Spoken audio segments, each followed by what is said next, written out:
আসসালামু আলাইকুম প্রিয় শিক্ষার্থী বন্ধুরা, তোমাদের সবাইকে আজকের আইসিটি ক্লাসে সুস্বাগতম। আজকে আমি তোমাদের যে বিষয়টি নিয়ে ক্লাস নেব সেটা হচ্ছে এইচএসসির আইসিটির তৃতীয় অধ্যায়ের প্রথম অংশের সবচেয়ে গুরুত্বপূর্ণ কিছু বেসিক তথ্য, যেগুলো আসলে তোমার জানতে হবে। সেটা হচ্ছে, দেখো, তোমাদের বোঝার সুবিধাটা আমি বোর্ডে লিখে দিয়েছি। তা হচ্ছে সংখ্যা পদ্ধতি। আমরা শিখবো হচ্ছে সংখ্যা পদ্ধতি অধ্যায়। তো অবশ্যই জানতে হবে সংখ্যা পদ্ধতিটা আসলে কি। সংখ্যা পদ্ধতি হচ্ছে সংখ্যা প্রকাশ করার যে পদ্ধতি, তাকে বলা হয় সংখ্যা পদ্ধতি।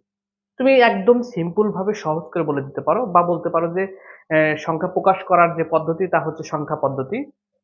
এবং সংখ্যা পদ্ধতি প্রধানত, দেখো, যদি বলা হয় সংখ্যা পদ্ধতি প্রধানত কত প্রকার, সেক্ষেত্রে সংখ্যা পদ্ধতি প্রধানত হচ্ছে দুই প্রকার। একটা হচ্ছে পজিশনাল সংখ্যা পদ্ধতি আর একটা হচ্ছে নন পজিশনাল সংখ্যা পদ্ধতি। এখন বলতে পারো যে ভাইয়া পজিশনাল সংখ্যা পদ্ধতিটা আসলে কি। পজিশনাল সংখ্যা পদ্ধতি হচ্ছে যে সংখ্যা পদ্ধতির অবস্থান ও স্থানীয় মান আছে। এই বেসিক তথ্যগুলো সংজ্ঞাগুলো লিখে দেওয়ার পরে আমি তোমাদের এগুলো আসলে বিস্তারিতভাবে আরো বোঝাবো, যে কেন পজিশনাল, এর অবস্থান কেমন, স্থানীয় মান কেমন, এগুলো নিয়েও বিস্তারিত আলোচনা করব।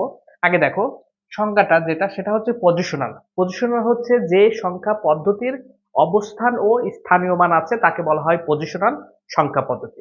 আর নন পজিশনাল সংখ্যা পদ্ধতি হচ্ছে যে সংখ্যা পদ্ধতির অবস্থান আছে কিন্তু স্থানীয় মান নেই।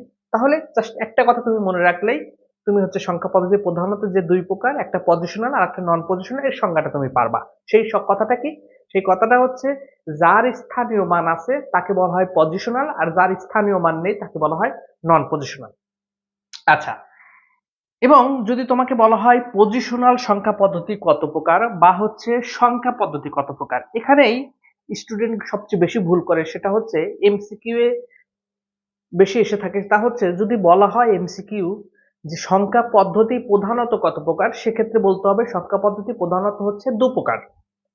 আর যদি বলা হয় যে সংখ্যা পদ্ধতি কত প্রকার, সেক্ষেত্রে হবে হচ্ছে চার প্রকার। বা যদি বলা হয় যে পজিশনাল কত প্রকার, সেক্ষেত্রেও চার প্রকার। ঠিক আছে ভাইয়া? আচ্ছা দেখো, তাহলে সংখ্যা পদ্ধতি চার প্রকার বা পজিশনাল চার প্রকার। সেই চার প্রকারটা কি? চার প্রকারটা হচ্ছে বাইনারি সংখ্যা পদ্ধতি, অক্টাল সংখ্যা পদ্ধতি, ডেসিমেল সংখ্যা পদ্ধতি এবং হেক্সাডেসিমেল সংখ্যা পদ্ধতি। দেখো, আমি তোমাদের আরো কিছু তথ্য দিয়েছি এখানে। বাইনারি, বাইনারি হচ্ছে এমন একটা সংখ্যা পদ্ধতি যে সংখ্যা পদ্ধতিতে শুধু জিরো আর ওয়ান এই দুটি সংখ্যাই ব্যবহার করা হবে। আর এর বেজ, বাইনারিতে যেহেতু দুইটি সংখ্যা ব্যবহার করা হয়েছে এই জন্য এর বেসটা হচ্ছে দুই। উদাহরণ হচ্ছে, দেখো, 101 দিয়ে আমি পাশের নিচে বেসটা দিয়ে দিয়েছি। তাহলে এটা হচ্ছে বাইনারি সংখ্যা পদ্ধতি। এখন হচ্ছে অক্টাল সংখ্যা পদ্ধতি। অক্টাল হচ্ছে যে সংখ্যা পদ্ধতিতে শূন্য থেকে সাত পর্যন্ত, দেখো, শূন্য থেকে সাত পর্যন্ত মোট আটটি সংখ্যা আছে। ঠিক আছে, আমার কথার ভিতরে কিছু সংজ্ঞা যাচ্ছে, তোমরা পজ করে লিখে নিতে পারো যে বাইনারি সংখ্যা পদ্ধতি কাকে বলে।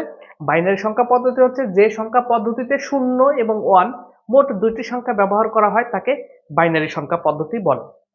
আচ্ছা, বাইনারি সংখ্যা পদ্ধতিতে যেহেতু দুইটি সংখ্যা ব্যবহার করা হয়েছে এই জন্য বাইনারি বেজ হচ্ছে দুই। তারপরে অক্টাল, অক্টাল হচ্ছে জিরো থেকে সেভেন পর্যন্ত মোট আটটি সংখ্যা। তাহলে যে সংখ্যা পদ্ধতিতে শূন্য থেকে সাত পর্যন্ত মোট আটটি সংখ্যা ব্যবহার করা হয় তাকে অক্টাল সংখ্যা পদ্ধতি বলে। তো যেহেতু অক্টালে শূন্য থেকে সাত পর্যন্ত আটটি সংখ্যা ব্যবহার করা হয়েছে এই জন্য এর বেজ হচ্ছে আট। ঠিক আছে। আচ্ছা দেখো, ডেসিমেল সংখ্যা পদ্ধতি। ডেসিমেল সংখ্যা পদ্ধতিতে হচ্ছে যে সংখ্যা পদ্ধতিতে শূন্য থেকে নয় পর্যন্ত মোট দশটি সংখ্যা। দেখো, এই যে ডেসিমেল, শূন্য, এক, দুই, তিন, অর্থাৎ শূন্য থেকে নাইন পর্যন্ত মোট দশটি অঙ্ক ব্যবহার করা হয়েছে এই জন্য এর বেজ হচ্ছে দশ। এবং হেক্সাডেসিমেল, হেক্সাডেসিমেল হচ্ছে শূন্য থেকে নাইন পর্যন্ত মোট দশটি এবং এ থেকে এফ মোট হচ্ছে ছয়। অর্থাৎ এ থেকে শূন্য থেকে নাইন পর্যন্ত দশটি এবং এ থেকে এফ ছয়, মোট হচ্ছে ষোলোটি। তাহলে যে সংখ্যা পদ্ধতিতে শূন্য থেকে নাইন এবং এ থেকে এফ মোট ষোলোটি সংখ্যা বা অঙ্ক ব্যবহার করা হয় তাকেই হেক্সাডেসিমাল সংখ্যা পদ্ধতি বলে। এবং হেক্সাডেসিমালের বেজ হচ্ছে ষোলো। তো এক্ষেত্রে তোমাদের আমি যে বিষয়টা বুঝালাম যে বাইনারিতে দুইটি ব্যবহার করা হয়েছে এই জন্য বেজ হচ্ছে দুই, অক্টালে আটটি ব্যবহার করা হয়েছে এই জন্য বেজ আট, ডেসিমেলে দশটি সেজন্য দশ, হেক্সাডেসিমালে ষোলোটি এই জন্য এর বেজ হচ্ছে ষোলো। সেক্ষেত্রে সবচেয়ে গুরুত্বপূর্ণ তোমাদের একটা প্রশ্ন ক নাম্বারের, সেটা হচ্ছে বেজটা কি। তাহলে তোমরা সকলেই অলরেডি বুঝে গেছো যে আসলে বেজ কি। হ্যাঁ, তো বেসটা হচ্ছে, আমি সহজভাবে তোমাদের বুঝিয়েছি, সেটা হচ্ছে কোন সংখ্যা পদ্ধতিতে ব্যবহৃত মোট অঙ্ক বা প্রতীকী হচ্ছে এর বেজ। ঠিক আছে, তাহলে বেজের সংজ্ঞাটা কি? কোন সংখ্যা পদ্ধতিতে ব্যবহৃত মোট অঙ্ক বা প্রতীকী হচ্ছে তার বেজ। একদম সহজ কথা ভাইয়া, এর থেকে সহজ আমার মনে হয় না আর কিছু আছে। আমি চেষ্টা করবো আমার ক্লাসগুলোর মাধ্যমে তোমাদের একদম সহজভাবে, আইসিটিটা যে এতটাই সহজ যে তুমি হচ্ছে 3 মাসে তুমি একদম সম্পূর্ণ A+-এর প্রস্তুতি তুমি নিতে পারো। ঠিক আছে, তাহলে আমি এভাবেই তোমাদের প্রত্যেকটা দিন আমি হচ্ছে তোমাদের ধারাবাহিকভাবে ক্লাসগুলো নিয়ে 3 মাসের মধ্যে আমি তোমাদের সম্পূর্ণ সম্পূর্ণ সিলেবাসটা কভার করে দেবো। এবং ইনশাল্লাহ আমার ক্লাসগুলো যদি তোমরা সবাই প্রথম থেকে করে থাকো, ধারাবাহিকভাবে প্রত্যেকটা দিন আমি যে ভিডিওগুলো আপলোড করব সেটা যদি তুমি দেখো এবং নোট করো, সেক্ষেত্রে ইনশাল্লাহ তুমি পরীক্ষায় A+ নাম্বার পাবা ইনশাল্লাহ। আচ্ছা দেখো, তাহলে বেজ হচ্ছে কোনো সংখ্যা পদ্ধতিতে ব্যবহৃত মোট অঙ্ক বা প্রতীকী হলো বেজ। তাহলে আমাদের পজিশনাল বা সংখ্যা পদ্ধতির যে তথ্যগুলো সেটা মোটামুটি শেষ। এখন বলতে পারো যে ভাইয়া সংখ্যা পদ্ধতিতে প্রধানত দুই প্রকার, একটা হচ্ছে পজিশনাল আর একটা নন পজিশনাল। তাহলে আপনি পজিশনাল বোঝালেন যে পজিশনাল হচ্ছে বাইনারি, অক্টাল, ডেসিমাল, হেক্সাডেসিমাল। তাহলে নন পজিশনাল কোনগুলো ভাইয়া? সহজ কথায় যদি আমি তোমাদেরকে বলি, মানে বইয়ে অনেক আছে যে রোমান, ট্যালি, হ্যাঁ, গ্রিক, এত কথা নাই। তুমি জাস্ট খালি মনে রাখো যে বাইনারি, ডেসিমেল, অক্টাল এবং হেক্সাডেসিমেল, এই চারটা হচ্ছে পজিশনাল। এছাড়া বাকি যেগুলো আছে সবই হচ্ছে নন পজিশনাল। তবে বেশিরভাগ উদাহরণটা আসে সেটা হচ্ছে এই রোমান সংখ্যা এবং হচ্ছে ট্যালি সংখ্যা, এটা হচ্ছে নন পজিশনাল এর মধ্যে পড়ে। এখন আমি তোমাদের বোঝাবো যে কেন বাইনারি, অক্টাল, ডেসিমাল, হেক্সা এটা পজিশনাল, আর রোমান আর ট্যালি এবং গ্রিক সংখ্যাগুলো এটা কেন নন পজিশনাল। আমি তোমাদের এখন এটা বোঝাবো। তার আগে তোমরা এই ক্লাসটার যে আমি যেগুলো নোট করেছি এটা স্ক্রিনশট দিয়ে নাও। অক্টালকে কেন পজিশনাল বলা হলো আর রোমান বা ট্যালিকে কেন নন পজিশনাল বলা হলো। তাহলে দেখো, আমি তোমাদের একটা বিষয় ক্লিয়ার করে দিচ্ছি, সেটা হচ্ছে আমি যদি এখানে 1 লিখি তাহলে এর অবস্থান কত? 1, এর অবস্থান 1। আমি যদি এর পাশে আরেকটা 1 লিখি তাহলে এখন দুইটা 1 হয়েছে, এর অবস্থান বলবো আমি হচ্ছে 11। ঠিক আছে, এখন দেখো এটা হচ্ছে 11, এক্ষেত্রে তাহলে আমরা বুঝলাম যে এটা হচ্ছে এর অবস্থান 11। আবার তুমি যদি ট্যালিতে লেখো, দেখো এটা হচ্ছে ট্যালি, ট্যালিতে আমরা কত লিখলাম? 3। তাহলে এর অবস্থান কত ট্যালিতে? এর অবস্থানও হচ্ছে 3। আমরা কিন্তু শিখেছিলাম পজিশনাল এবং নন পজিশনাল সংজ্ঞায় বলেছিলাম যে দুজনেরই কিন্তু অবস্থান আছে, অর্থাৎ পজিশনালেরও অবস্থান আছে, নন পজিশনালেরও অবস্থান আছে, শুধু পার্থক্যটা ছিল হচ্ছে স্থানীয় মান। তোমাকে আমি বলেছিলাম যে শুধু মনে রাখো যে যার স্থানীয় মান আছে সে হচ্ছে পজিশনাল, আর যার স্থানীয় মান নেই সে হচ্ছে নন পজিশনাল। তো সেক্ষেত্রে দেখো আমি যে এখানে 11 লিখলাম, তো দুইটা 1 লেখার কারণে এর অবস্থানটা দাঁড়াচ্ছে হচ্ছে 11। এবং এখানে আমি হচ্ছে ট্যালিতে 3টা 1 লিখেছি, তাহলে এর অবস্থান 3। হ্যাঁ, তাহলে দুজনেরই অবস্থান আছে। এখন দেখি স্থানীয় মান। এই 1টা যখন এপাশে ছিল এর স্থানীয় মান হচ্ছে একক, এই 1 এটার স্থানীয় মান হচ্ছে দশক।